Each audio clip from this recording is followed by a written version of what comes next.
Kabanata 306 hanggang 310. Napakabuting kaibigan. 0306. Sa pagsasalita nito, malungkot na napaluha si Salina, nabulunan at hindi na naituloy ang pagsasalita. Kumuha si Yefan ng tisyo at iniabot ito, at bamantong hininga, hindi kasinisi ng puno ng elepante. Alam niya na pinili niya ang isang lubhang mapanganib na landas. Tamang kalabanin mo siya. Dapat ako ang kasama niya, at least hindi siya magiging lonely sa huli, hindi siya mawawala sa isip niya. Pinunasan ni Salina ang kanyang mga luha at pilit na ngumiti, salamat, Lu, oh, hindi, Yefan, I'll cheer up now. Hanggang kailan mo balak manatili dito? Tanong ni Yefan. Naisip ito ni Serena at sinabing, hindi ko alam, ngunit sa palagay ko kahit na gusto mong manirahan dito, ang bansang ito ay dapat magkaroon ng kakaibang kagandahan, sa tingin ko ito ay dapat na isang magandang pagpipilian upang mabuhay ng ilang buwan o isang taon. Sa pamamagitan ng The Way, maraming scientific research institutions and universities dito ang nagpadala din sa akin ng invitations, hoping that I will be a visiting professor, honorary dean, etc. Makakahanap lang ako ng gagawin. Tumango si Yefan, maghanap ng ilan hindi masyadong nakakatamad na gumawa ng mga bagay-bagay. Sayang, may mga gagawin pa ako ngayon, kung hindi, yayain kita sa hapunan.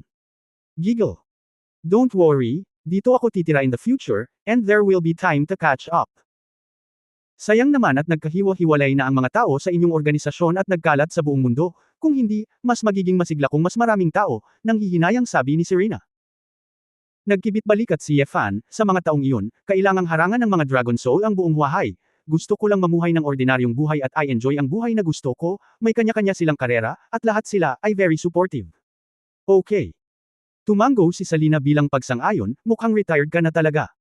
Okay, hindi na kita guguluhin pa, go and do it, Yefan. Nagpaalam din si Yefan sa byuda ng matandang kaibigan at umalis sa kafe kasama si Du Yuner.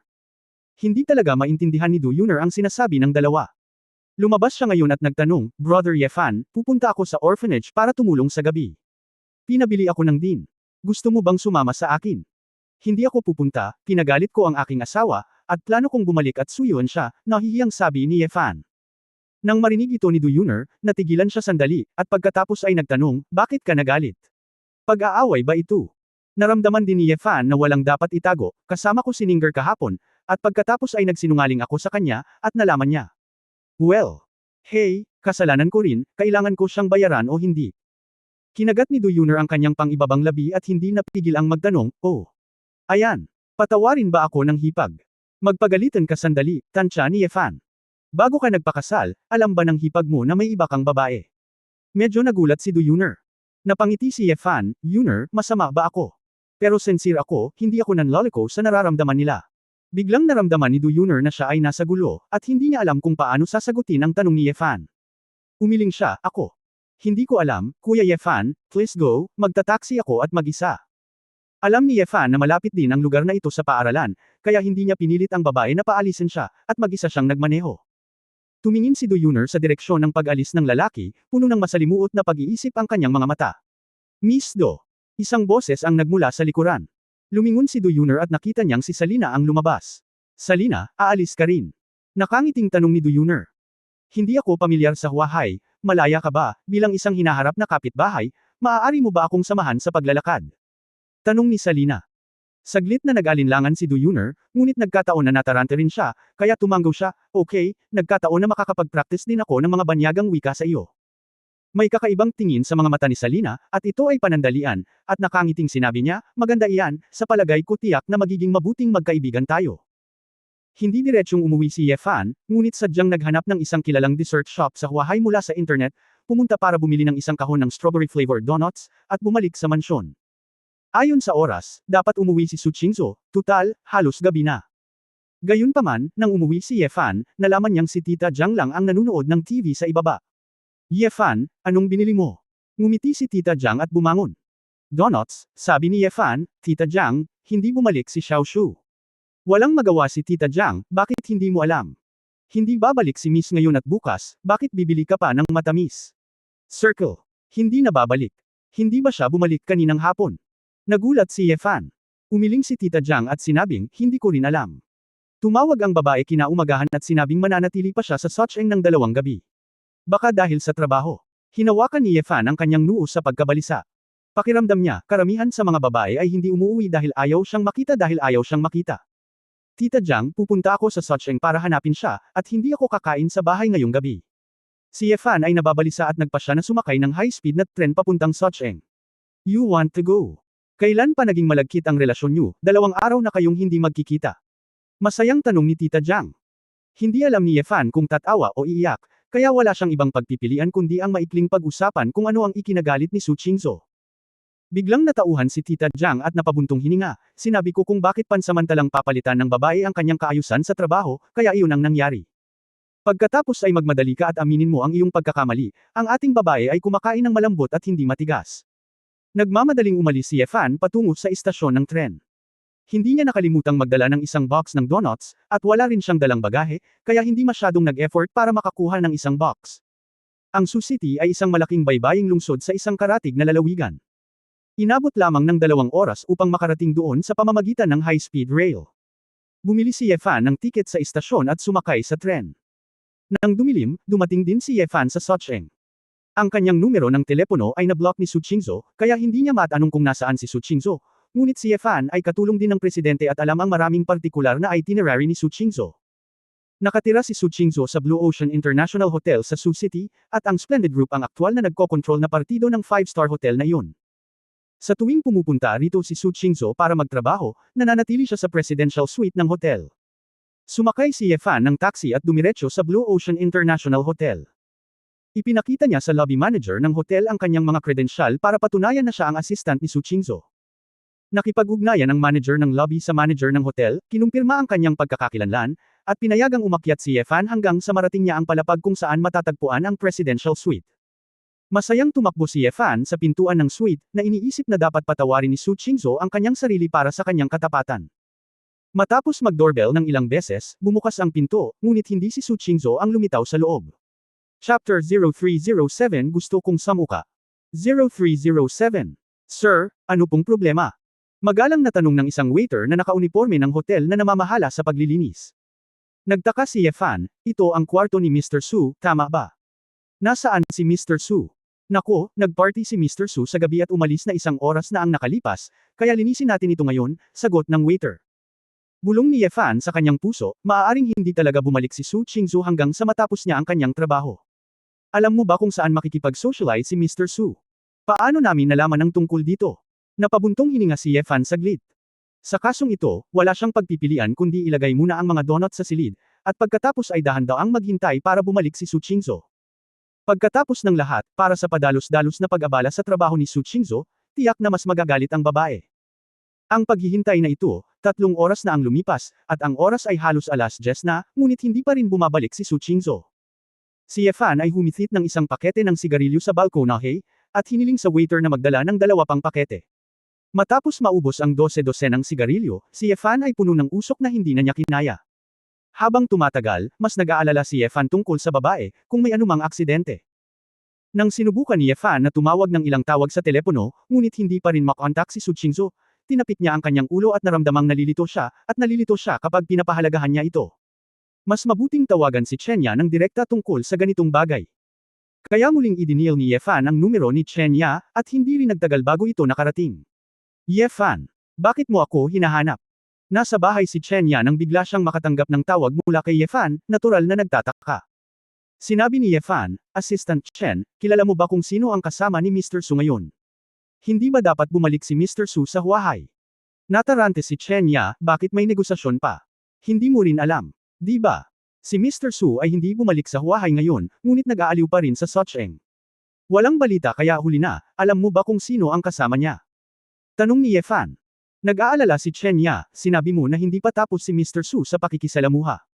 Malapit na mag-10:00. Oo, sobrang nag-aalala ako, kaya gusto kong itanong, hindi ako makalusot kapag tinawagan ko siya. Natahimik si Chenya pagkaraan ng mahabang panahon, sinabi niya, subukan mong tawagan si Shu Lingshan. Naaalala ko na sa pagkakataong ito pinangunahan ni Shu Lingshan ang koponan upang samahan si Pangulong Su, at sila ang may pananagutan sa seguridad. Nang marinig ito ni Yefan, ito pala ang nangyari, kaya dali-dali niyang ibinaba ang telepono at nakipag-ugnayan kay Shu Lingshan. Matapos makonekta ang tawag, may medyo tamad na boses mula kay Shu Lingshan, Yefan. Bakit mo ako tinawagan ng ganitong oras? Xiao Shanshan, nasaan ang asawa ko? Magkakasama pa ba tayo? Nag-uusap kami ni Sue laging nasa Lingland Club, mukhang hindi kami nag-uusap ng maayos, ilang oras na kaming naghihintay sa labas, mahinang bumantong hininga si Shu Lingshan. Anong nangyari? Bakit ang tagal nating nag-usap? Tanong ni Ye Fan. Malungkot na sinabi ni Shu Lingshan, hindi yun si Chu Yunyao. Kahapon, bigla siyang pumasok at nakipagkumpetensya sa aming Jinxio Group para sa ilang channel ng pagbebenta.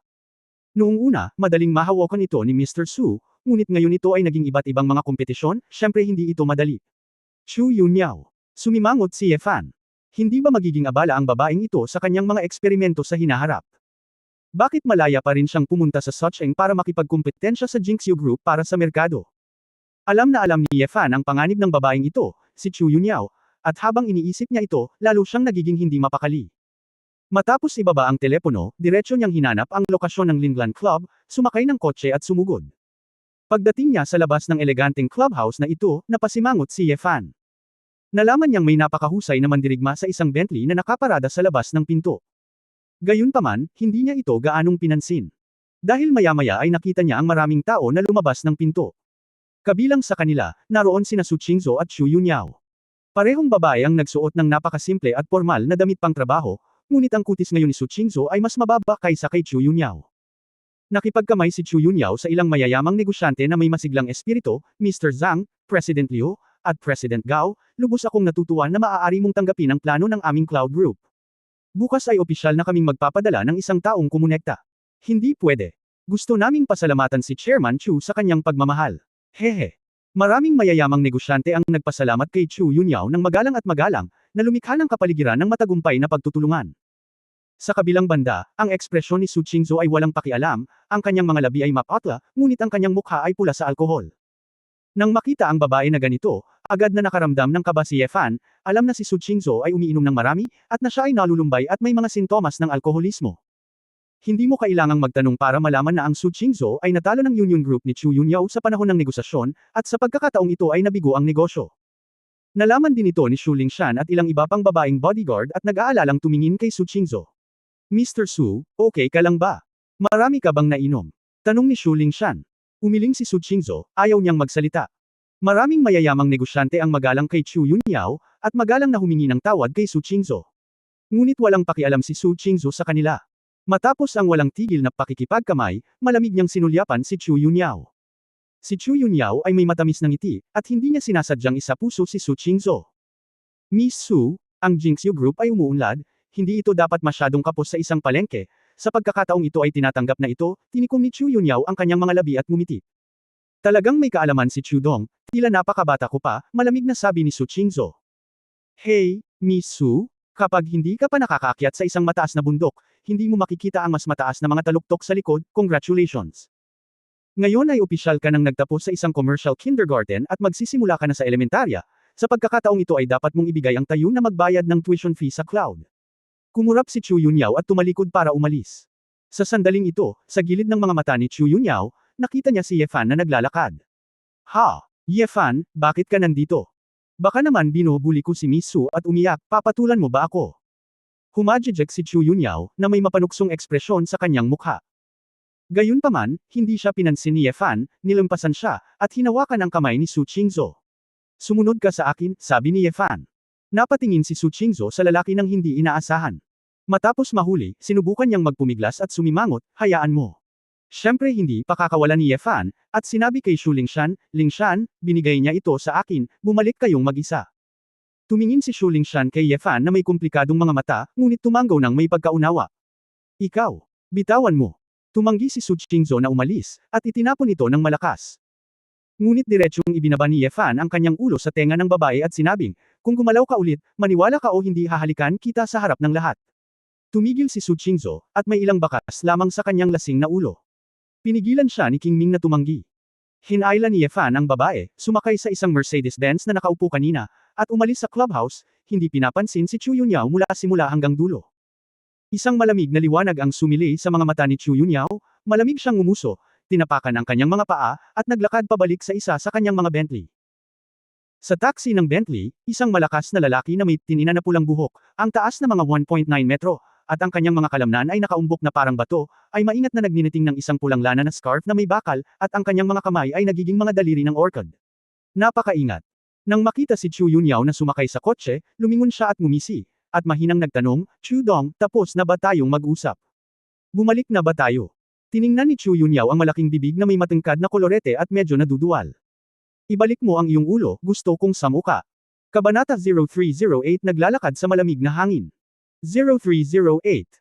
Ang matangkad na red-haired driver ay nagpout, ano ba, Chu Dong, sikat na sikat ang EL star na ito kamakailan, ano ang silbi ng pagsusuka? Hindi problema sa lipstick. Problema ito ng tao. Iiyak na sana si Chu Yunyao, goddamn. Paano ako tatawagan ng lolo ko na bodyguard na katulad mo? Ngumuso ang driver at itinapon ang lana sa kamay sa passenger seat. Sa itaas, sa isang maliit na habi na basket ng kawayan. Siya ay isang once-in-a-century genius ng Shenwo cult. Ang pagiging bodyguard ng Chu Dongmu ay talento pa rin. Sa ngayon, maaari pa rin siyang mag-shopping, manghuli ng mga manika, at manood ng sine kasama ang kanyang kasintahan. Tama na. Nababaliw na si Chu Yunyao, Liu Bingjun. Bago kita itaboy, magmaneho ka na.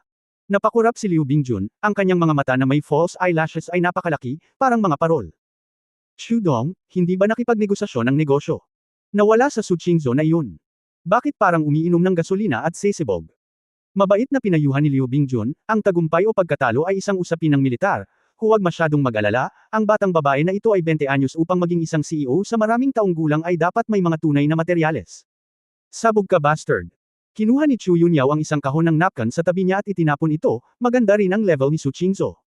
Mapapatatag nito ang mga ordinaryong negosyanteng walang background. Kung gusto mo akong talunin, Chu Yunyao, malayo pa. Ang mga kamay ni Liu Bingjun ay kasing bilis ng kidlat, hinawakan ang napkin, at tumpak na inihagis ang kahon pabalik sa isang uka sa likod. Dahil nanalo ang negosyo, bakit hindi ka pa rin masaya? Ipinatong ni Chu Yunyao ang kanyang mga kamay sa kanyang harapan at tumingin sa labas ng bintana, kasalanan ko ang mabahong fan na iyon, pagkaladkad sa kanya ng ganoon. Hindi man lang niya ako nilingan nung dumaan siya. Sumulyap si Miss Ben, sinasabi niya sa akin na hindi ako karapat-dapat na banggitin sa kanyang mga mata. Kapag siya ang magiging bodyguard ko sa susunod, kailangan ko siyang bigyan ng kulay. Sinabi ni Liu Bingjun na, tinuro ni Orchid si Chu Yunyao at sinabing, kaya sinusubukan mong makipagkompetensya kay Suqingzhou para sa isang lalaki, kaya tina-target mo ang Jinxiu Group na ganito. Direct Chu, para kang babae na baliw din sa pag-ibig. Mas lalo kong nararamdaman na tayo ay napaka-destined. Well, susuportahan kita sa iyong hangarin sa pag-ibig. Pag-ibig, pag-ibig. Nenas na sinabi ni Chu Yunyao, hindi ako naniniwala sa anumang uri ng pag-ibig, at Liu Bingjun, mukha kang oso, sinong babae ang katulad mo? Maaari kang maging normal. Kampante namang niyugyug ni Liu Bingjun ang kanyang katawan, sabi ng boyfriend ko maganda ako, pero hindi mo alam kung paano ito pahalagahan. Sa tingin mo ba lahat ng tulad mo na payat ay gusto ng bawat lalaki? Pinigilan ni Chu Yunyao ang pakiramdam ng pagsusuka at huminga ng malalim, Liu Bingjun, Master Liu. Please, drive, gusto kong bumalik sa hotel. Humajijek si Liu Bingjun, okay, may video chat pa ako sa boyfriend ko, oras na para bumalik, natapos na ang trabaho ni Chu Dong ngayon. Away. Mawa. Bilasan mo at magmaneho. Ang sigaw ni Chu Yunyao ay tumagos sa sound insulation ni Bentley. Saan mo ako dadalhin? Nakaupo si Suqingzhou sa kotse, pinapanood si Ye Fan sa tabi niya na nagmamadali, bumilis ang tibok ng kanyang puso. Nilingon siya ni Ye Fan at nakangiting sinabi, asawa, pasensya na, hindi na ako magsisinungaling sa iyo sa susunod. Malungkot na sinabi ni Suqingzhou, pumunta ka dito para lang sabihin ito sa akin. Hinarangan mo ako. Kung hindi kita hahanapin, hindi ako makadaan sa telepono. Walang magawang sabi ni Ye Fan. Wala akong pakialam, ano ang gusto mo? Nagalit si Suqingzhou. Wala kang pakialam kung i-block mo ako. Hindi ba ito panlilin lang sa sarili? Sabi ni Ye Fan. Lalong naiirita si Suqingzhou, i-block kita. Gusto ko ito. Saan ka magdadrive? Babalik na ako sa hotel. Alisin mo muna ang block ko, at ibabalik kita sa hotel, sabi ni Ye Fan. Kinagat ni Suqingzhou ang kanyang mga ngipin, gusto niyang magmadali upang labanan ang lalaki ng desperadong, hindi ko ito pakakawalan. May kakayahan kang magmaneho papunta sa dagat. Kalimutan ito kung mamatay ka. Hindi ako mamamatay kung papasok ako sa dagat. Mahirap mamatay, sabi ni Ye Fan. Hindi na nakayanan ni Suqingzhou, ang kanyang puso ay naninikip na sa hinaing at sakit, ngunit ang lalaking ito ay labis pa rin siyang iniinis. Tinanggal niya ang kanyang seatbelt, dumiretso sa gilid ni Ye Fan, hinawakan ang isa sa mga braso ni Ye Fan, at kumagad. Hindi nakaimik si Ye Fan. Hindi man gaanong sakit ang nararamdaman niya, hindi niya napigil ang matawa at umiyak nang makitang galit na galit ang babaeng kumagad sa kanya. Asawa, ano ba ang ugali mo? Kung gusto mo akong halikan, halikan mo na lang, medyo masigasig ang pagkagat. Ilang sandali pa ay kinagat siya ni Su Qingzhou, masakit ang kanyang panga, ngunit hindi pa rin niya nakikita ang sakit ng lalaki, mahina siyang umupo sa kanyang upuan, lumingon ang kanyang ulo at tumingin sa labas ng bintana, ayaw na niyang magsalita. Nang makitang nanlumo ang babae, nagpatuloy si Ye Fan sa pagmamaneho ng tahimik. Nagmamaneho papunta sa isang pampublikong paradahan sa tabi ng dagat, bumaba si Ye Fan sa kotse, lumakad para buksan ang pinto ng co-pilot, at sinabing, bumaba ka. Itinaas ni Su Qingzhou ang kanyang mga talukap at nakita ang isang itim na dagat at isang desyerto na winter beach sa labas. Bakit mo ako dinala dito? Gusto kong bumalik sa hotel. Walang siglang sabi ni Su Qingzhou. Same time na sinabi ni Ye Fan, ganyan ka ngayon, saan ka makakatulog ng maayos? Alam mo ba kung gaano karaming mga lason ang lalabas sa katawan kung ang isang tao ay nagtatampo? Napag-aralan ng mga siyentipiko na kapag nagalit, ang mga lason na ginawa ay sapat na upang lason ang isang daga. At aba, mapapabilis din ito ang pagtanda ng mga selula, magpapalaki ng mga pigmented spot sa balat, makapinsala sa atay at baga. Asawa, ang ganda-ganda mo, kung tumanda ka ng maaga, at mayroon kang pigmentation spots o kung ano paman, hindi maganda iyon. Nakakainis ka ba? Hindi na nakinig si Su Qingzhou, wala talaga ako sa mood para pakialaman ang negosyo mo ngayon. Sinong babae ang matutulugan o paglalaruan mo, ayoko marinig man lang. Ayoko ng pakialaman. Pwede bang iwan mo muna ako sandali? Natahimik sandali si Ye Fan, tumingin sa babae, at sinabing, ikaw ang asawa ko, ako ang asawa mo, at kapag nakikita kitang malungkot, paano kita papansinin? Ang tono ni Ye Fan ay totoong taos-puso, at ito ay talagang mula sa puso. Tumaas baba ang dibdib ni Su Qingzhou, napabuntong hininga siya saglit, at tila lamambat ng kaunti, ngunit iniisip ang tawag sa telepono sa umaga, hindi pa rin siya komportable. Sino ang nakakaalam kung ang sinasabi mo ngayon ay totoo o nagsisinungaling sa akin, tahimik na sabi ni Su Qingzhou. Umiling si Ye Fan, inabot at hinawakan ang isa sa mga braso ng babae at hinayla siya palabas ng kotse. Huwag kang manatili sa kotse, samahan mo akong mamasyal, mag-relax, pwede mo akong pag-alitan o hampasin. Alam kong mali ako, at huwag mo akong harangan, okay? Ilang beses na nagpumigla si Su Qingzhou, ngunit bumaba siya ng kotse ng kalahating tulak. Gayunpaman, tumanggi siyang pangunahan siya ni Ye Fan at mag-isa siyang naglakad papunta sa dalampasigan. Umihip ang malamig na simoy ng dagat sa mukha nilang dalawa. Naramdaman ni Su Qingzhou na medyo huminahon ang kanyang nababagabag na pag-iisip. Ngunit sa sandaling ito, may biglang nagsimulang humawak sa kanyang mga paa. Anong ginagawa mo? Pervert! Ibinaba ni Su Qingzhou ang kanyang ulo, nakita si Ye Fan na gumagapang sa lupa, hinawakan ang kanyang bota, at napabulalas. Tumangala si Ye Fan sa tanawin sa ilalim ng palda, at ngumisi, asawa, tutulungan kitang tanggalin ang iyong sapatos. Mas mabuting maglakad ng walang sapin sa dalampasigan.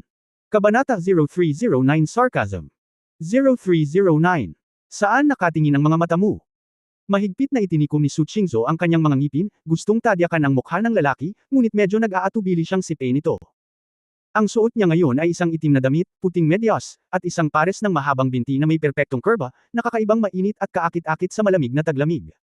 Si Ye Fan ay labis na ikinalulungkot na mayroong mga pantalong pangkaligtasan sa loob.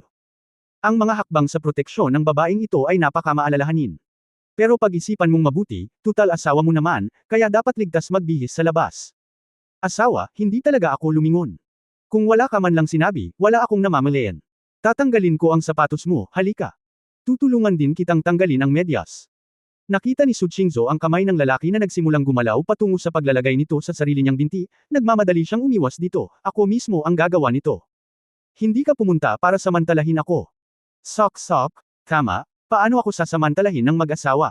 Mata ko na tiningnan ni Ye Fan ang malalaking magagandang binti na iyon. Bahagya niya itong hinawakan, at parang tubig na tofu. Ayokong maghintay at maghintay sa'yo, para kumalma ka. Naniniwala sa iyo ang multo.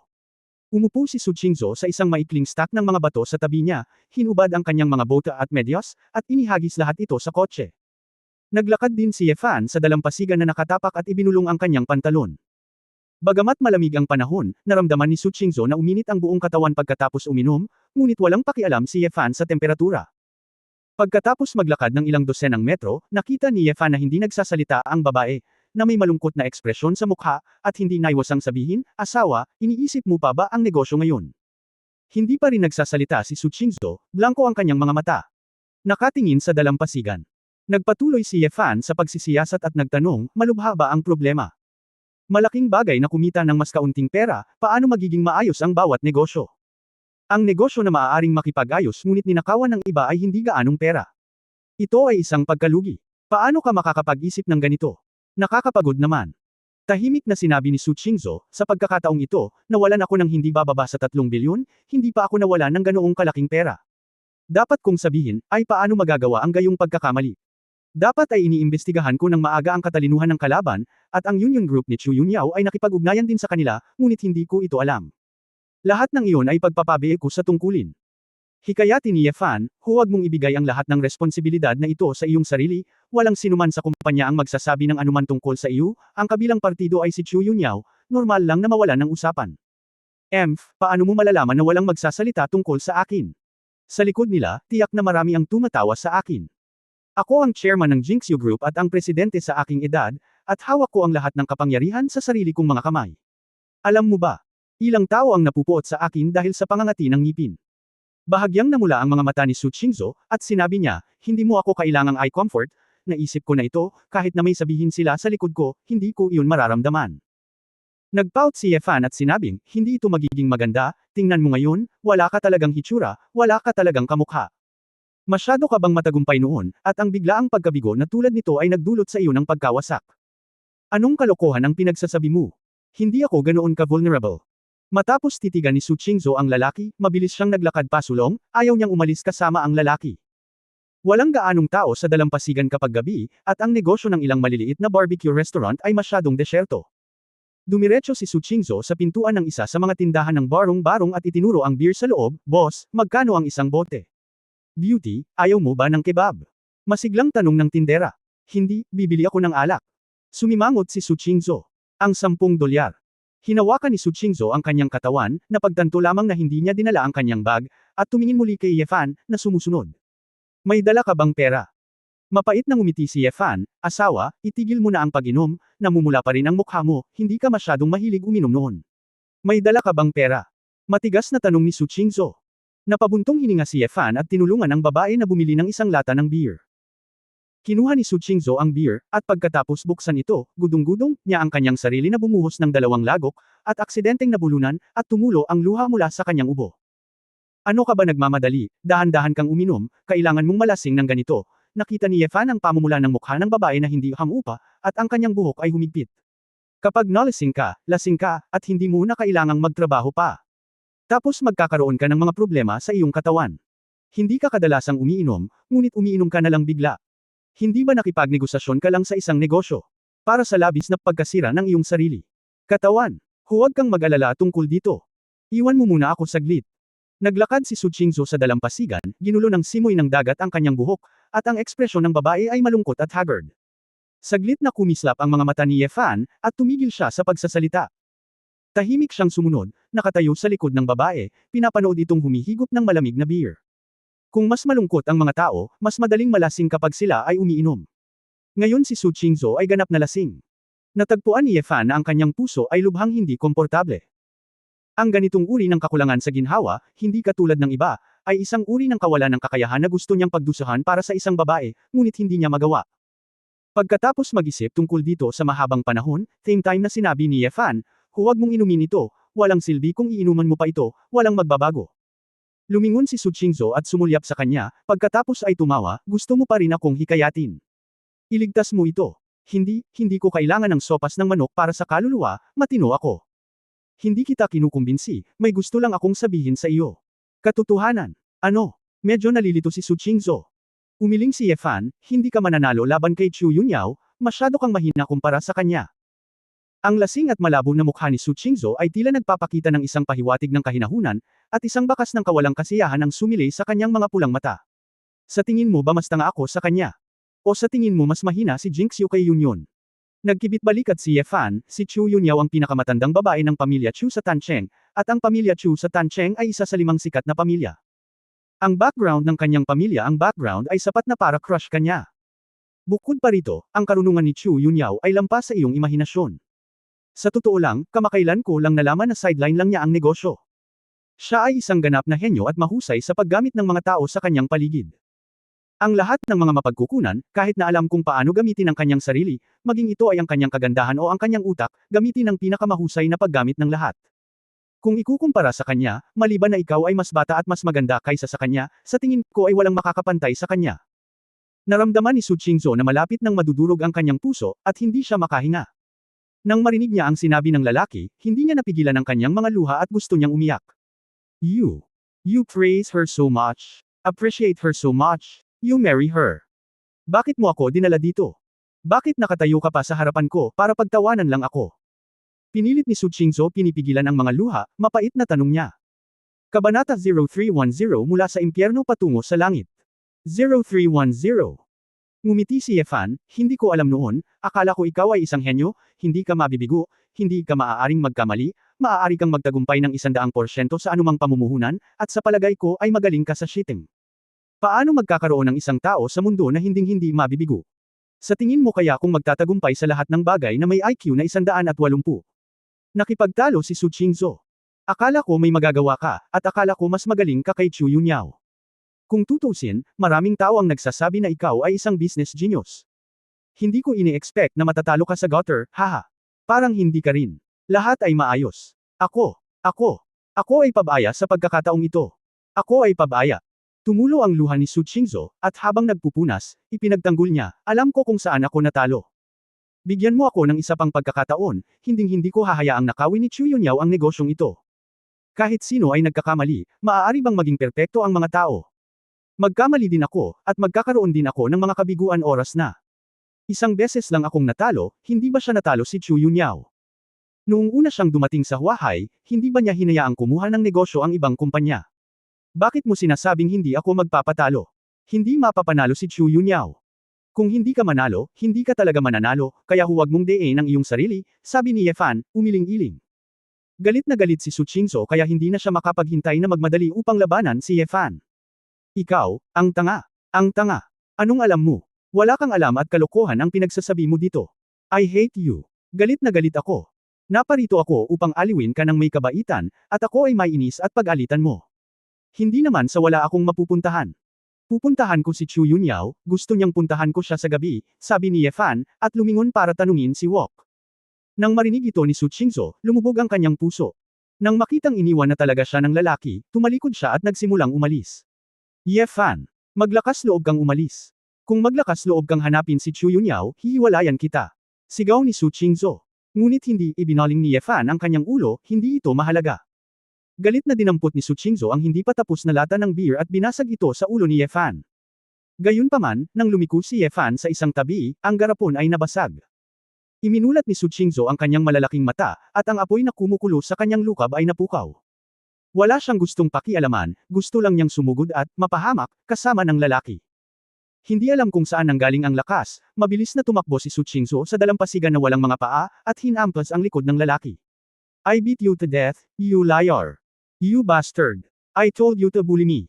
Si Ye Fan ay nakatayo doon, hinayaan ang babae na bugbugin siya ng higit sa 1 minuto. Nang si Su Qingzhou ay halos pagod na sa paglalaro, ang kanyang mga balikat ay nagkibit-balikat, ang kanyang buong katawan ay dahan-daang dumulas, at ang mga luha ay bumagsak sa kanyang mga pisngi. Og! Paano mo masasabi sa akin yan? Nalulungkot talaga ako. Oo. Natalo talaga ako dahil sa kawalang ingat ko. Napapout si Su Qingzhou, umiyak ng gusto kaya ninakawan siya ng kanyang mga minamahal na laruan tulad ng maliliit na babae. Biglang tumalikod si Ye Fan, pilit na binuhat ang babae, inilagay ang isang braso sa likod niya at ang isa pa sa likod ng ulo niya, pagkatapos ay ibinaba ang ulo niya at hinalikan ito ng mariin. Si Su Qingzhou, na umiiyak, ay hindi na nanimbalik nang mapagtanto niyang hinalikan siya ng isang lalaki. Malagkit ang mga luha, kahit na may halong uhog, at sa pagitan ng dalawang bibig, nilalamig ito ng simoy ng dagat. Gayunpaman, ang isang tuloy-tuloy na daloy ng sigasig ay nagparamdam kay Su Qingzhou na ang kanyang buong pagkatao, ang kanyang buong puso, ay malapit ng matuno. Ito ay parang hindi na isang malamig na taglamig, ngunit isang mainit na tagsibol. Masakit ang buong katawan ni Su Qingzhou, hindi man lang siya makatayo ng matatag, tulala siya, niyakap niya ang makapal na likod ng lalaki gamit ang dalawang kamay, ipinikit ang kanyang mga mata, at ayaw niyang pakialaman ang anuman. Pagkaraan ng 5 o 6 na minuto, binitawan ni Ye Fan ang babae, inabot niya ang mga luha at uhog sa mukha ng babae, at kinurot ang kanyang pisngi. Ilabas mo, mas maganda ba? Tanong ni Ye Fan na may maamong ngiti. Kahit gaano pa kabagal si Su Qingzhou sa sandaling ito, naiintindihan na niya na sinasadya ni Ye Fan ang mga masasakit na salita na iyon para pasiglahin siya, para mailabas niya ang lahat ng dalamhati sa kanyang puso. Ang paraan ng lalaki na, kabaligtaran, ay talagang nagbalik sa kanya sa langit pagkatapos mahulog sa impyerno, naramdaman ang lasa ng yelo at apoy. Gayunpaman, kailangan kong aminin na pagkatapos ilabas ang lahat ng negatibong emosyong ito, mas mabuti si Su Qingzhou. At ang halik na ngayon lang ay nagpagan at gamaan ang pakiramdam ni Su Qingzhou, at wala siyang pusong isipin ang kabiguan ng kanyang negosyo. Ang mga tao ay nabubuhay sa mundo, ang buhay ay mas mahalaga kaysa sa trabaho. Huwag mong gawing malungkot ang iyong sarili dahil sa mga bagay na iyon, marahang hinaplos ni Ye Fan ang buhok ng babae. Lumiit si Su Qingzhou sa mga bisig ng lalaki, bamulong ng, at sinabing, kung gayon, sa tingin mo ba ay mas magaling si Chu Yunyao kaysa sa akin? Paano posible na si Chu Yunyao ay may pinky finger ng aking asawa? Hindi ito maihahambing, sabi ni Ye Fan. Kalokohan ang sinasabi mo. Masyadong exaggerated, hindi ako naniniwala sa iyo. Taos puso, ang sinabi ko ngayon ay para pasiglahin ka, ngunit ngayon ang sinabi ko ay taos puso, sabi ni Ye Fan na may seryosong mukha. Ang mga babae ay mahilig makinig sa mabubuting bagay, tama man o mali, tama ang magsabi ng magagandang bagay. Malalim na naiintindihan ni Ye Fan ang katotohanan ito. Alam ni Su Qingzhou na dapat ay sinusuyo siya ng lalaki, ngunit mas naging komportable siya at napangiti. Anyway, sooner or later, papatunayan ko na hindi kasing galing ko si Chu Yunyao. Hoy, hindi na kailangan, ang babaeng iyon na si Chu Yunyao ay umaasa sa kanya upang magkaroon ng backstage, kung hindi, paano siya may kukumpara sa aking asawa? Tumawa si Ye Fan. Tama, sa tingin ko rin ay nanloloko siya dahil sa background ng pamilya ni Tan Cheng sa Chu, galit na sabi ni Su Qingzhou. Tumango si Ye Fan, oo. Pandaraya. Sama-sama nating hamakin siya. Kung gayon hindi ka makakasali kay Chu Yunyao sa hinaharap. Kung may kinalaman ka sa kanya, hihiwalayan talaga kita. Seryosong nagbabala si Su Qingzhou sa kalsada. Ibinuka ni Ye Fan ang kanyang bibig at mukhang nag-aalangan, ngunit nang makita ang seryosong tingin ng babae, kailangan niyang sumang-ayon, okay, wala akong gagawin sa kanya. Pinag-isipan ni Ye Fan na ang isang babaeng may walang awa na personality disorder tulad ni Chu Yunyao ay hindi magkakaroon ng kahit anong sparks of love, at sa kanya, ang pinakakapakipakinabang na relasyon. Sa makatuwid, pagkatapos sumang-ayon kay Su Qingzhou, naramdaman din ni Ye Fan na walang problema. Nang marinig ni Su Qingzhou ang positibong tugon ng lalaki, bumuti muli ang kanyang kalooban, kaya na, bumalik na tayo sa hotel. Nag-alinlangan si Ye Fan, tumingin sa barbecue restaurant sa hindi kalayuan, at sinabing, sandali lang misis, bibili ako ng hapunan. Night supper. Nagugutom ka ba? Sumimangot si Su Qingzhou. Hindi ako kumain ng hapunan, sabi ni Ye Fan. Bakit hindi ka naghapunan? Hinihintay kita sa hotel, who knows na hindi ka nababalik. Hahanapin kita. Nang marinig ng lalaki na sabihin ang mga salitang ito sa normal na paraan, nakaramdam si Su Qingzhou ng pagkakasala at init sa kanyang puso. Pagtatapos ng kabanatang ito. For more videos, please like, share and subscribe.